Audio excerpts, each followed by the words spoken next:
अफसोस इस बात का हो रहा है कि भाई अगर इमरान खान की गवर्नमेंट 3.5 साल रही है तो हर जमात को एक उनका आईनी हक है, उनको प्रोटेस्ट करने दिया गया है और ये हमारा आईनी हक है और ये हमारा आईनी हक हमसे छीन रहे हैं। आईजी साहब को सोचना चाहिए क्योंकि ये ज्यादती करवा रहा है, ये पुलिस ज्यादती कर रही है। कुत्ते की तरह फायर मारो, फायर फायर मारो, फायर मारो, शैलेंज से कुछ नहीं होगा। फायर मारो, फायर। एक पाकिस्तानी और जिस तरह हमारा एक नौजवान शहीद हुआ है कल परसों, वो भी किसी का बेटा था। ये एसआईजी और ये सीसीपीओ के कहने पे, ये नून लीग के कहने पे वो नौजवान शहीद हुआ, उनके बच्चे यतीम हो गए।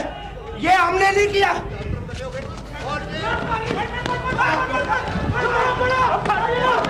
ये देखें जी, बिल्कुल पुलिस ने उसी कारकुन पर अल्लाह बोल दिया और पुलिस ने पकड़ लिया, जबकि यहाँ पर जो है मुकम्मल तौर पर जो है ये दोनों तरफ से जंग शुरू हो गई है।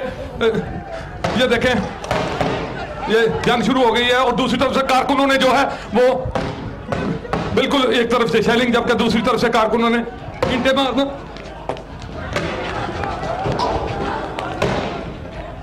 मारना शुरू कर दी हैं।